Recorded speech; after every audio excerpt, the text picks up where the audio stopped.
Bom, pessoal, vamos lá. O que a gente vai fazer aqui então? A gente vai criar uma aplicação back-end, né, utilizando o Spring Boot. Tá? O que a gente vai fazer?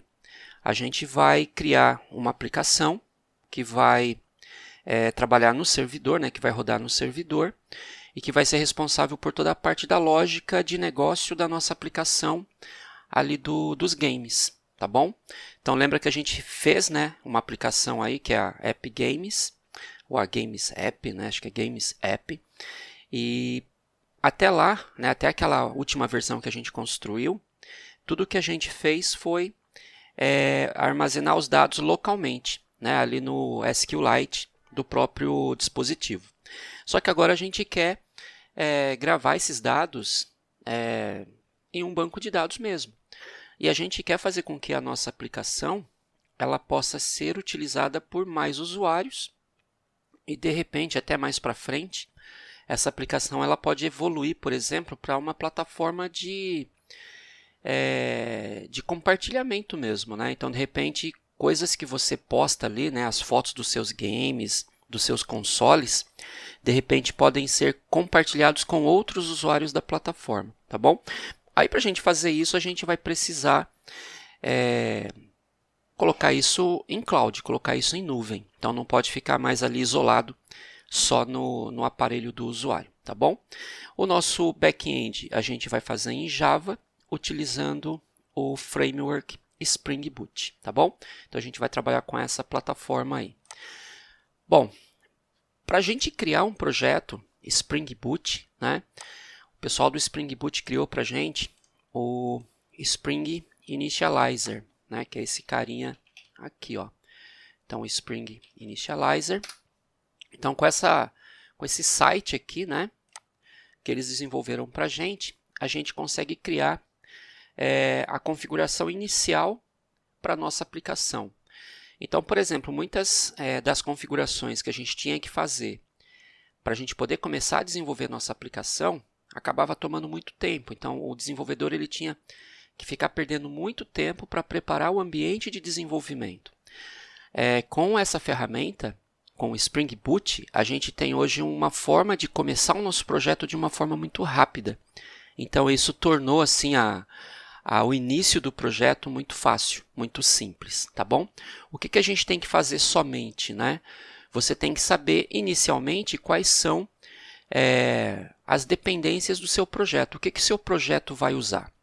Então, por exemplo, a gente vai criar uma aplicação, a gente quer criar uma API REST, né, para poder fazer toda a comunicação entre o front-end e o back-end.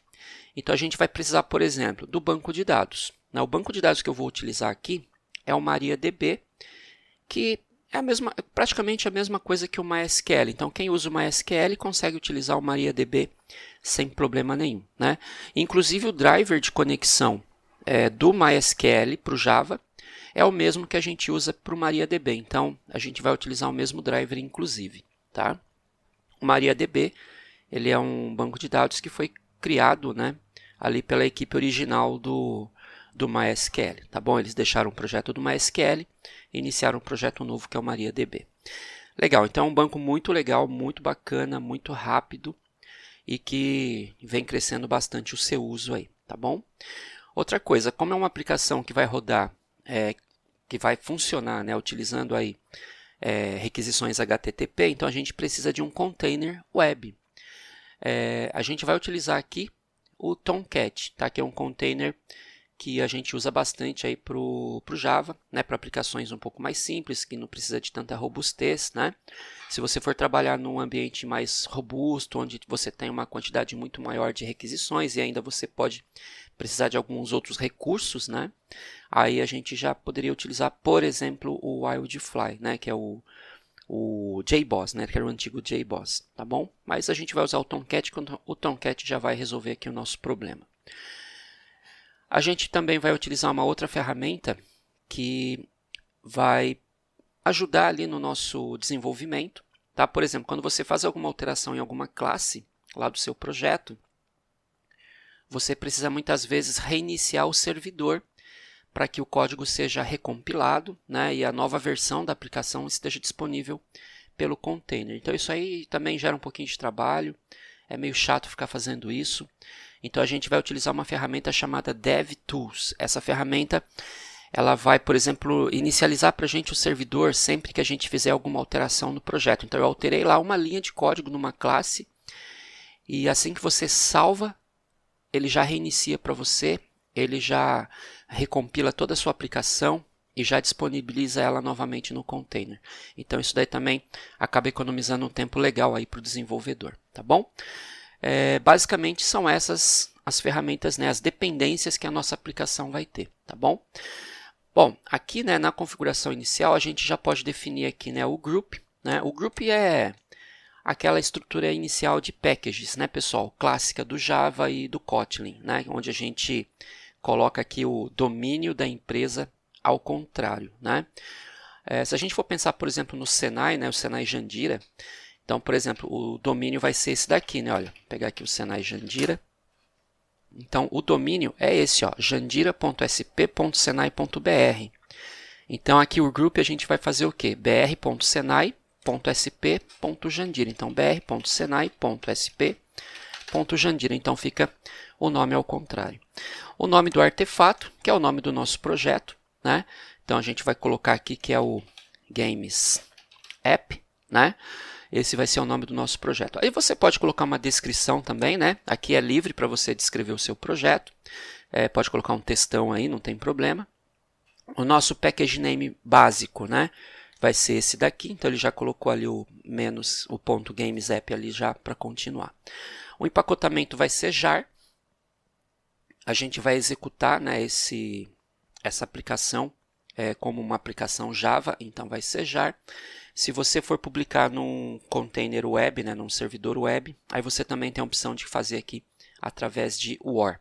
Mas a gente vai utilizar o jar, que é mais legal. E uma outra coisa, né, a versão do Java que a gente vai usar. Então, no meu caso aqui, olha, eu estou utilizando aqui, então o Java -version, eu estou usando o Java 8, né?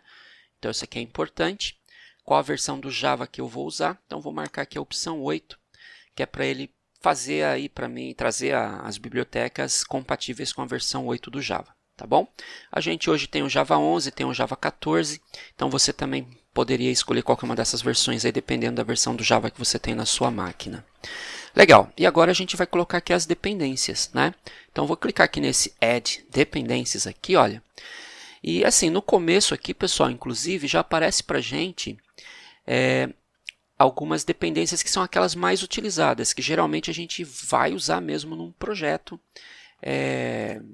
aqui do Spring Boot, tá? Então, a gente vai pegar algumas já aqui de cara, tá? Então, por exemplo, o Spring Web, né? Esse cara é uma dependência para o container web. Por padrão, ele fornece para a gente o Tomcat, né? Então, ele está até colocando aqui, ó, usa o Apache Tomcat como padrão, né? Então, eu quero esse cara. Então, ele já adicionou para a gente aqui, ó, na listinha. Vou adicionar mais um.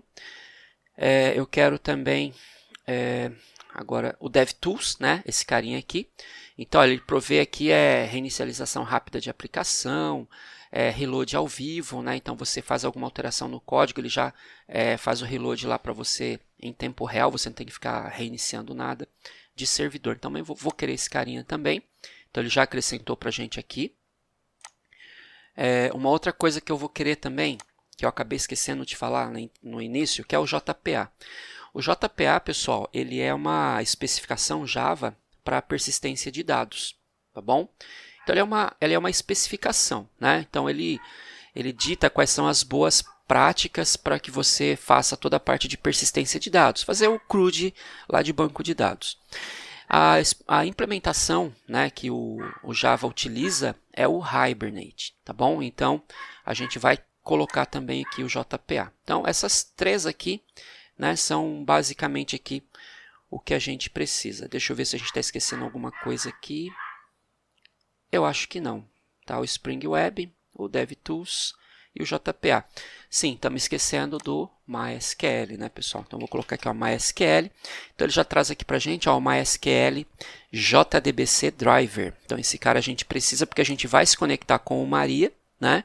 E o MariaDB ele usa o mesmo driver do MySQL. Se a gente procurar aqui por Maria, ó, Maria, tá vendo? Ele nem aparece nada pra gente, tá? Porque por padrão a gente utiliza o do MySQL, tá? A gente vai fazer mais para frente validação, tá, pessoal? Mas eu vou dar uma olhadinha, porque dependendo da versão do Spring Boot, a versão que ele vai instalar para a gente aqui é a versão, cadê a 2.3.4? Tá, a 2.3.4, ela não traz para a gente uma biblioteca importante para fazer validação das entradas do usuário. Então, se você quiser validar o que o usuário está inserindo, né, de registros aqui para a gente vai precisar de um cara chamado Bean Validation. E a partir da versão 2.3.0 do Spring Boot, esse validation ele não vem mais junto com o Spring Boot lá com o Starter Web. Depois a gente vai ver melhor o que é isso daí.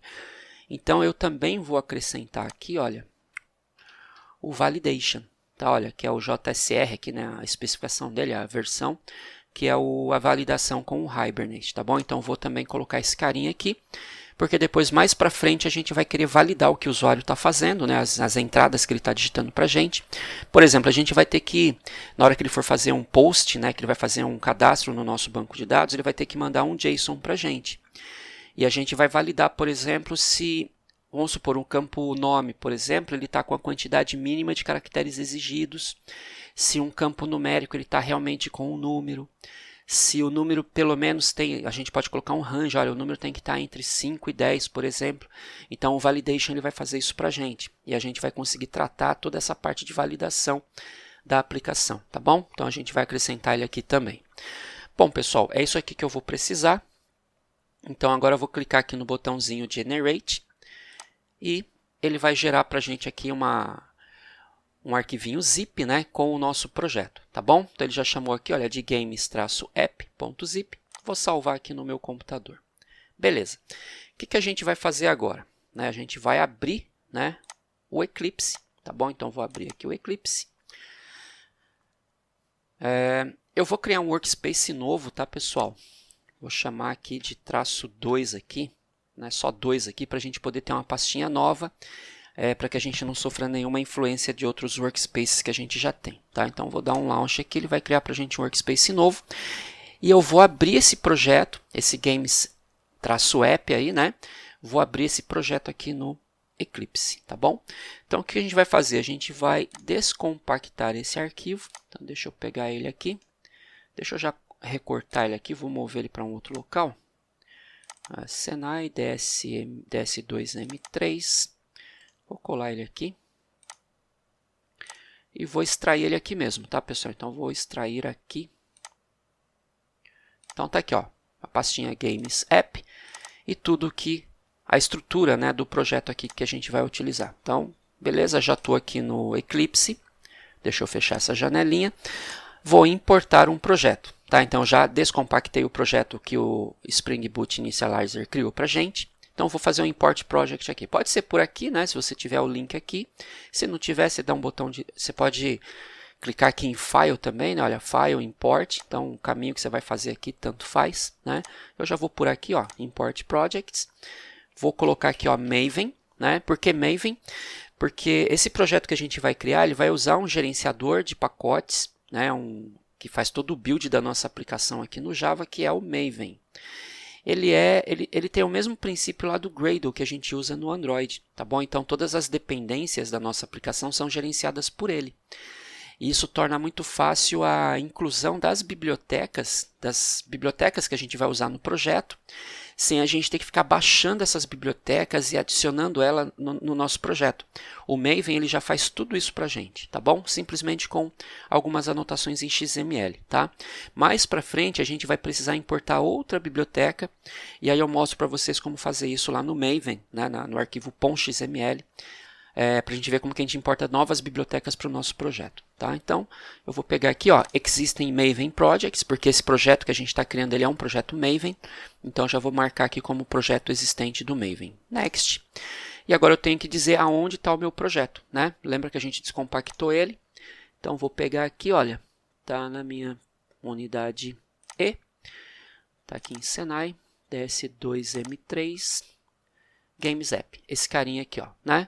Então, vou selecionar somente a pastinha aqui do projeto, vou selecionar a pasta e ele já tem que aparecer para você aqui, ó, o .xml e já aqui com o nome do nosso projeto, né, que depois que ele gerar o jar, que vai ser o app001 snapshot.jar. Então, beleza, vamos dar um finish e agora a gente vai esperar o Maven configurar o projeto para a gente. Então, ele está importando aqui, ó, todas aquelas libs, né, que a gente falou que ia usar, né, o Tomcat, o JPA lá com Hibernate, o Validation, né, o Beam Validation, e vai importar tudo para a gente. Então, olha só, a gente só fica esperando ele baixar essas libs para a gente e configurar essas libs para a gente aqui no projeto. Então, isso é muito legal, tá bom? Uma outra coisa bacana também, né? Então, por exemplo, o Maven, ele possui lá o Maven Repository, né? O Maven Repository, que é o repositório oficial do Maven. Então, se você precisar de alguma biblioteca, né, de alguma lib para usar no seu projeto, então o que você faz? Você entra aqui no Maven Repository e você busca por essa biblioteca. Tá?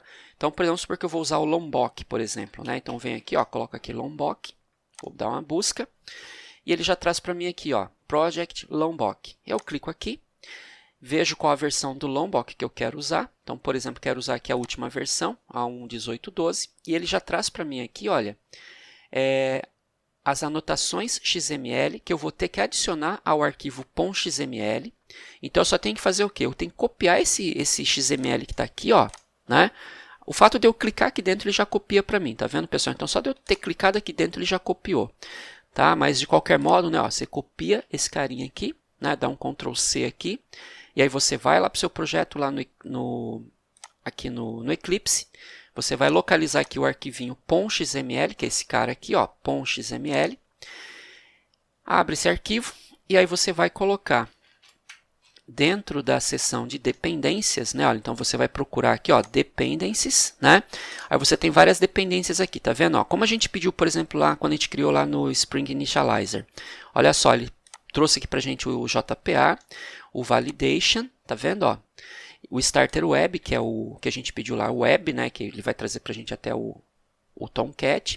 O DevTools, tá vendo? Ó? Tá tudo aqui, ó, como dependência, né? Aí eu quero também o Lombok, então o que a gente faria? Ó, aqui o driver do MySQL também, ó, tá aqui.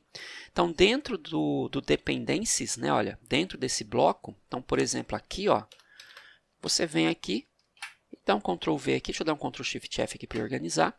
Então, olha só, coloquei mais uma dependência. Então, se eu salvar agora aqui, o que o Maven vai fazer? Ele vai buscar para mim o Lombok, as bibliotecas do Lombok, e já vai colocar ela aqui para mim no projeto. Então, eu já vou poder usar o Lombok aqui no meu projeto, tá bom? Eu não vou usar, tá, pessoal? Então, eu vou tirar ele daqui para ele não importar isso para mim, porque eu não quero, tá? Vou salvar aqui, né? Beleza, pessoal, olha, percebe que ele já terminou, né? Olha, já está ok aqui o building do meu projeto, então eu já estou pronto aqui para começar a desenvolver, tá bom? Bom, legal, então vamos lá. Está feito aqui. Então, o que a gente vai fazer, pessoal? O que acontece? Eu estou usando o MariaDB, tá, pessoal? O MariaDB, para a gente poder utilizar ele é um serviço igual ao MySQL. Então, a gente tem aqui ele via linha de comando. Então, para abrir o MariaDB, MariaDB -u root -p, ou o usuário que você tem autorização para entrar no banco, né? No caso aqui eu sou o root, então vou usar o root. Vou dar um Enter e vou colocar aqui a minha senha, né? Então ele vai me pedir a senha aqui, pcd127, que é o mesmo que a gente usa na escola. Estou aqui, estou dentro do MariaDB. Os comandos, pessoal, são todos exatamente os mesmos, tá? Então, ó, show databases, então, tá ali, ó, é o MySQL, tá? Propriamente dito aqui. Eu quero entrar nesse banco aqui, ó, DB Games. Como que a gente entra nele? Use DB __ Games. Enter. Então, ó, tô dentro aqui do banco do DB Games. O legal do MariaDB, pessoal, é que ele mostra em qual banco você tá aqui no prompt, tá vendo? Ó? Isso aqui é uma coisa que para o MySQL dá para fazer também, mas você tem que fazer umas configurações malucas lá. E no MariaDB isso já é nativo. Você instalou o MariaDB, você entrou nele, ele já mostra para você aqui. Então, isso é bem legal. Show tables, tá aí, ó, tá vendo? Desk tbl game, Então, tá aí também, ó. Então, é exatamente igual, pessoal. Quem usa MySQL, usa o MariaDB sem dor de barriga nenhuma. É muito simples usar, é igualzinho o MySQL. Eu uso, né, eu prefiro usar para o MariaDB, eu prefiro usar essa IDE gráfica aqui, que é o RaidSQL, tá? Eu acho ela uma ferramenta bem simples e para o MariaDB ela é sensacional. Dá para usar o Workbench também, só que o que eu não gosto é que quando você configura o driver, quando você configura a conexão para o MariaDB, o Workbench ele fica reclamando, falando que a versão não é muito, né, não é muito legal, que não sei o que. Então eu falo assim, beleza, Workbench, já que você está reclamando, então eu vou usar outra IDE. Né? E aí eu prefiro usar aqui o Raid, que é totalmente compatível, tá bom? É uma ferramenta gratuita, é open source, e você pode usar à vontade, sem problema nenhum, tá? Deixa eu fechar ele aqui, que eu mostro para vocês até como configura. Então, ó, você instalou ele, você vai abrir. Na tela inicial, olha, você configura aqui você vai colocar aqui os dados de acesso, né, de conexão com o banco. Então, você vai colocar o IP do servidor, ou o nome do servidor, usuário, senha, a porta é a mesma do MySQL, e acabou, pessoal. Só clicar em abrir e, lógico, você pede, né, depois que você preencher os dados aqui, pede para salvar, né, porque ele já salva para você aqui e fica certinho, tá? Então, você não tem que ficar toda hora preenchendo esses dados aqui, tá bom? E aí quando você clica aqui no abrir, ele já abre aqui para você, olha, já conectou aqui, ó, então você já está vendo aqui os bancos todos que você tem. Você pode criar o banco de dados aqui de forma, forma gráfica, né? Não precisa usar os comandos e tal, mas eu prefiro até usar os comandos, tá, pessoal? Eu acho que eu tenho mais controle aqui sobre o que está acontecendo se eu digito o que eu quero fazer. Né? Às vezes, usando ferramenta gráfica, você acaba perdendo um pouquinho do controle, tá? Mas a gente nem vai mexer muito aqui, pessoal, porque a gente vai usar o Hibernate, né, como nossa especificação JPA lá. Então, o que acontece? A gente vai criar as nossas classes lá no Java, e quando a gente inicializar o nosso projeto, quando a gente colocar ele para rodar, o próprio Hibernate ele vai olhar o banco de dados aqui, no caso o MariaDB. Se o banco não existir, ele vai criar o banco para a gente. Se as tabelas não existirem, ele cria as tabelas para a gente. Então, a gente não precisa nem vir aqui fazer, né, criar as coisas aqui no banco de dados. A gente deixa tudo isso sob responsabilidade do Hibernate, tá bom? O Hibernate, pessoal, ele é uma ferramenta que a gente chama de ORM. Ele é uma ferramenta objeto relacional. O que acontece? No banco de dados, eu tenho as entidades, as tabelas, e elas são relacionais. Só que quando a gente vai para a aplicação, quando a gente vai lá para o Java ou para o C#, para uma linguagem que seja orientada a objetos, o que a gente tem lá são objetos. Então, você tem duas coisas diferentes. Você tem um objeto cliente, por exemplo, aqui do lado do Java, e você tem uma tabela cliente do lado do banco de dados. E são coisas diferentes, né? Um é relacional, o outro é objeto. E fica difícil você trabalhar com essas duas coisas que no final das contas elas são a mesma, só que no final das contas aqui no computador elas são diferentes. Então a gente tem essas ferramentas ORM que eles fazem essa abstração entre um ambiente e outro. Então o que acontece, pessoal? Quando você usa uma ferramenta ORM como o Hibernate, que a gente vai usar aqui, você pensa nos objetos lá no Java e deixa que o Hibernate gerencie o banco de dados para você. Então, inclusive o programador, né, a gente, até nem utiliza muitos comandos SQL mais. Então, para fazer comandos de inserção, de atualização, de exclusão, a gente só fala que eu quero salvar o objeto, objeto.save, e pronto. O Hibernate, ele que vai fazer todas as instruções SQL, ele que vai conectar com o banco. Eu só falo, cara, eu quero salvar esse cara no banco, se vira, e ele faz o resto do trabalho para mim. Então, assim, fica tudo muito simples, tá? Vocês vão ver, a gente vai fazer aqui, pessoal, hoje, né, uma única tabela, que vai ser a tabela que vai armazenar o nosso jogo. Igualzinho a gente fez lá no SQLite, a mesma estrutura inclusive, só que vocês vão ver como a gente trabalha muito pouco, a gente faz muito pouco código. e funciona, e já com JSON, com REST, tudo bonitinho, tá bom? E vamos fazer isso agora. Então, vamos lá.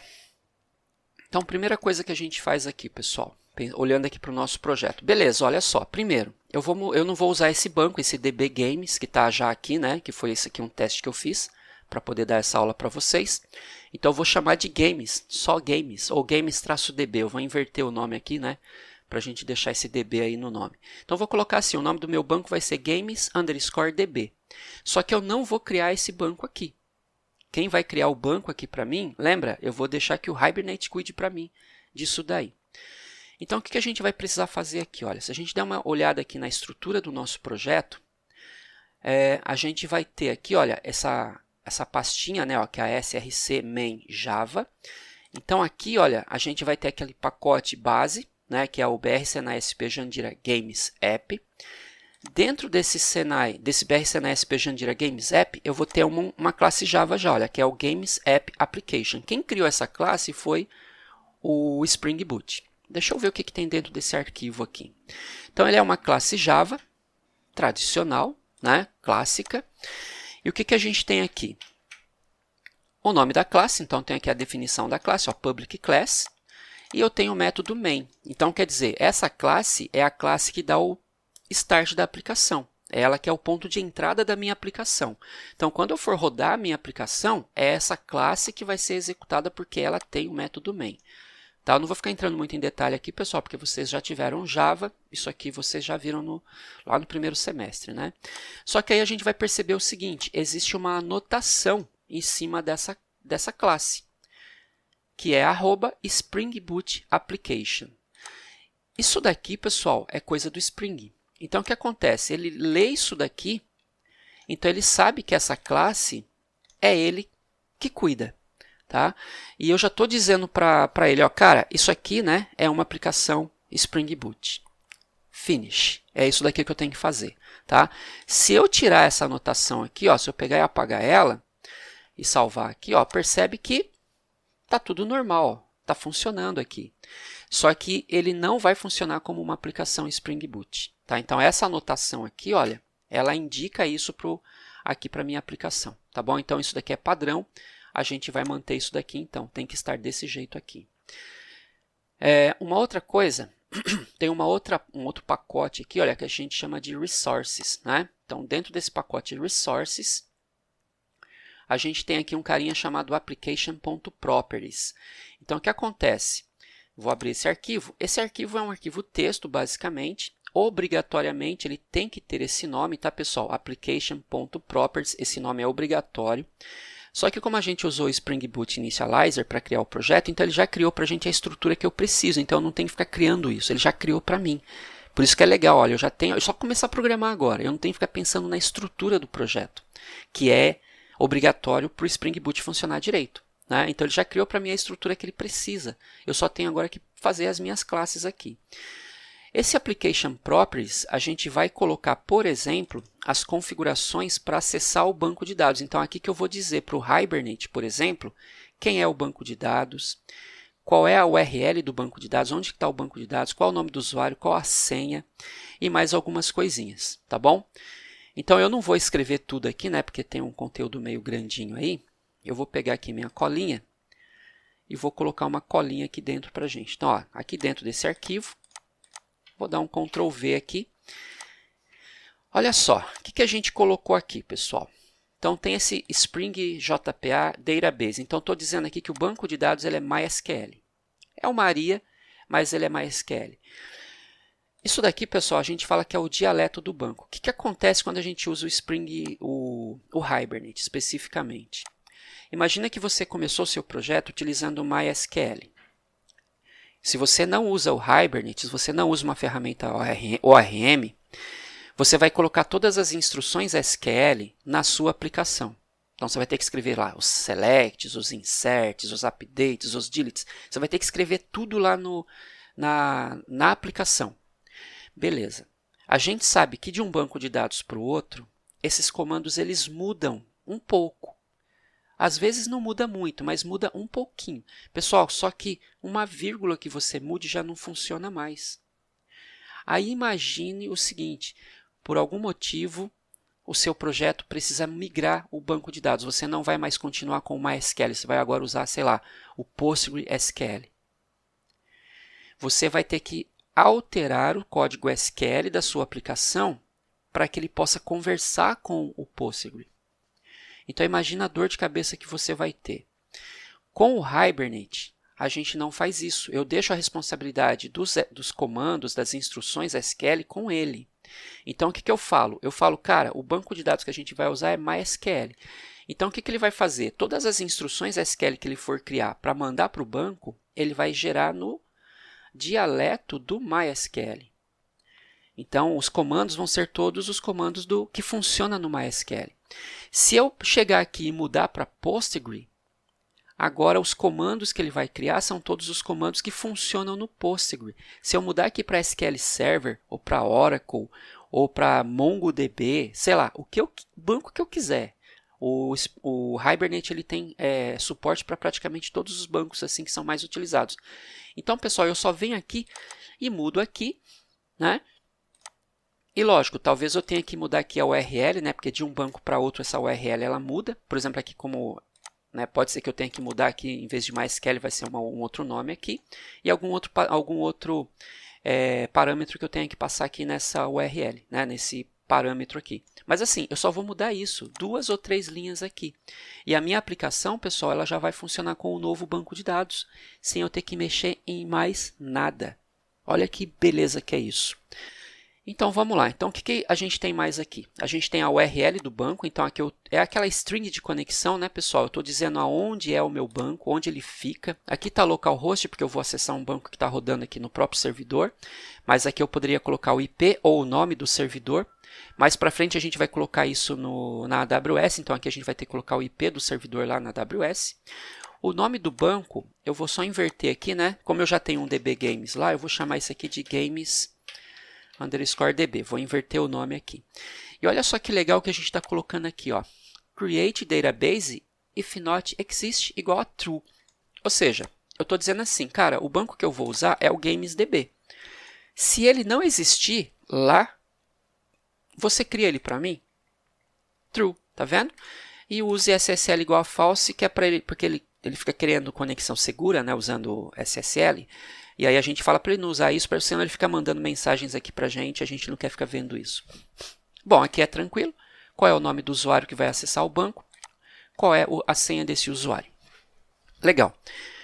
E mais uma coisinha que a gente coloca aqui, olha, que é essa linha, essa instrução, né, esse parâmetro, que é o Spring JPA Hibernate DDL Auto igual a update. A gente tem outros parâmetros, outros valores aqui, tá, pessoal? A gente tem, por exemplo, o create, tem o none. Né? Se eu colocar none aqui, por exemplo, o que vai acontecer? Quando a gente executar esse aplicativo, ele vai olhar se eu tenho algumas classes aqui e tal. A gente ainda não tem nada.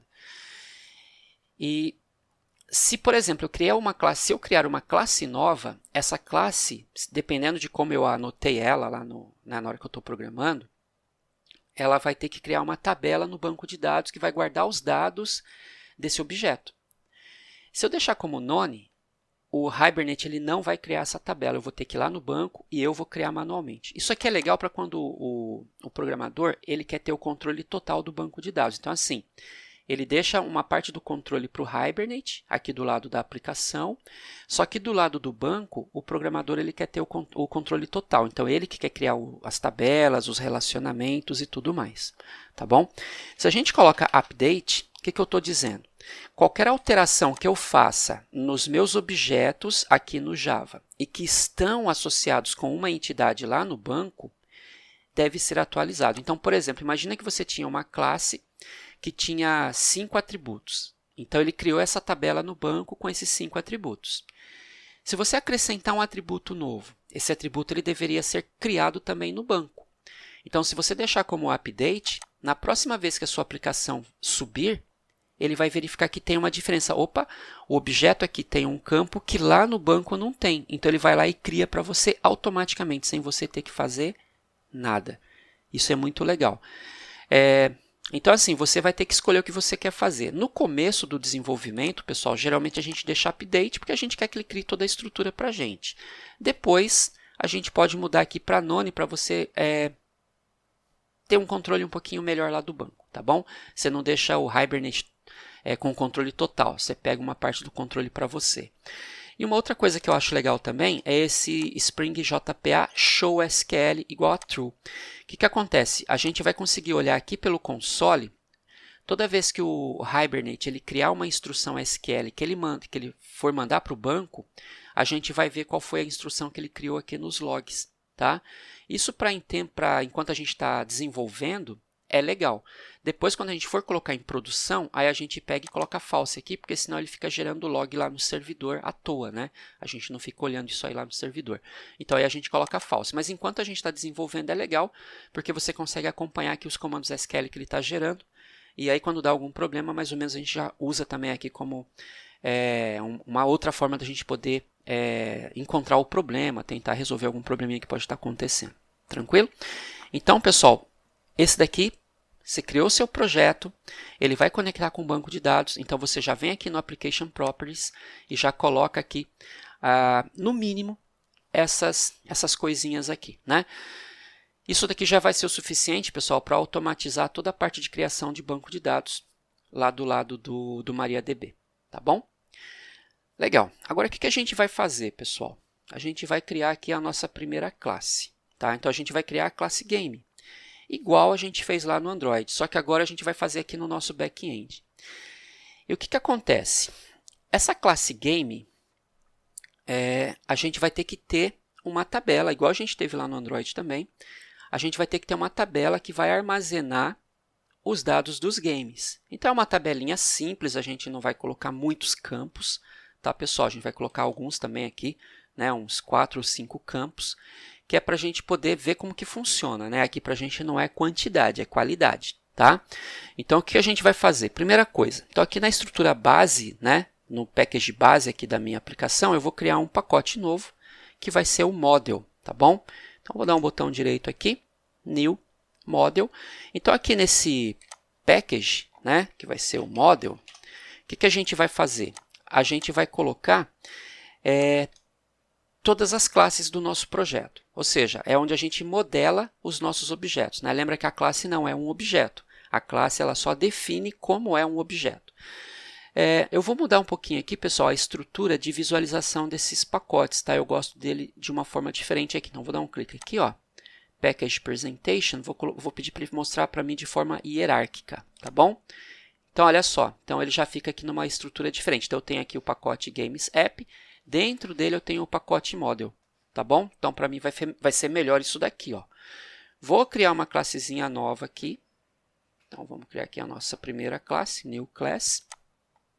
Bom, qual vai ser o nome dessa classe aqui? Eu vou chamar de Game, tá, pessoal? Então, a classe Game, que vai ser guardada dentro do pacote Model.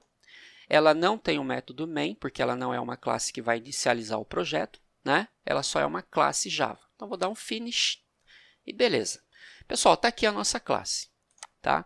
Então, inicialmente, eu vou pensar aqui, né? O que um game precisa? Né? Então, a gente precisa, por exemplo, de um ID para identificar o jogo. A gente precisa ter também um título, né? A gente vai precisar da produtora. A gente vai precisar, por exemplo, lembra, né, que a gente colocou um campinho lá, se foi zerado, se não foi zerado. E a gente vai precisar da nota desse jogo. Tá? Então, esses são os atributos que a gente precisa para um game. Preciso do ID, preciso do título, da produtora, do zerado e da nota. Tá bom? Inicialmente é isso que a gente precisa. Professor, mas lá no outro a gente tinha um console também, né? Legal, o console, pessoal, a gente vai fazer de um jeito um pouquinho diferente. O console a gente vai colocar numa tabela diferente, tá? Porque aí, inclusive, o nosso sisteminha que a gente vai criar agora, o usuário ele vai poder, inclusive, colocar os consoles que ele tem. Então, não só os jogos, mas os consoles também, tá? Então, isso vai ser legal aí, né? Então, bacana. Então, eu até vou colocar agora, tá, pessoal? Mas depois a gente vai mudar isso daqui, tá? A gente não vai deixar o console aqui, ele vai ser uma outra classe, um outro objeto, vai ser uma outra entidade no banco de dados. Legal. Aí a gente precisa agora definir aqui algumas coisinhas. Tá? Então, por exemplo, o ID. Agora, pessoal, já entra aqui o conhecimento do Spring. Esse ID ele vai ser o que é no banco de dados a chave primária.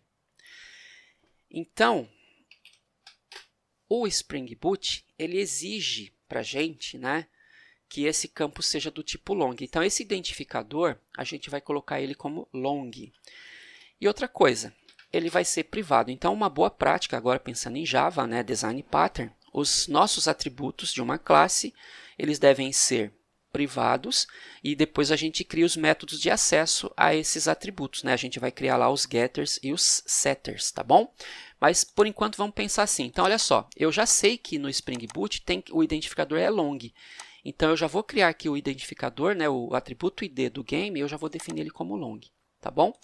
Bom, o título vai ser string, então já vou colocar aqui private string. A produtora também é string. E o console também é string por enquanto, né? O zerado ele vai ser booleano, né? Então private boolean. E o nota aqui vai ser um integer, né? Então private int nota. Então beleza, pessoal, criamos aqui os atributos da nossa classe game, tranquilo? O que a gente tem que fazer agora? A gente tem que criar os métodos de acesso, né? Temos que criar aqui os métodos de acesso para a nossa classe, que são os getters e setters. Aqui no Eclipse, um jeito bem rápido de criar esses getters e setters é só clicar com o botão direito aqui, Source, Generate Getters and Setters. Aí vão aparecer para mim aqui, ó, todos os atributos que eu criei, né? Olha, ID, título, produtora, zerado, está tudo aqui. Eu vou dar um Select All, porque eu quero criar, por exemplo, para o console, eu quero criar tanto o get quanto o set, né? Vou dar um clique em Generate. E olha só, ele cria para mim aqui todos os gets e sets, tá bom? Ficou meio bagunçado aqui, vou dar um Ctrl Shift F para ele organizar meu código aqui, ó. Belezinha, pessoal? Então, criei aqui a minha classe game e os atributos que essa classe vai ter, tá?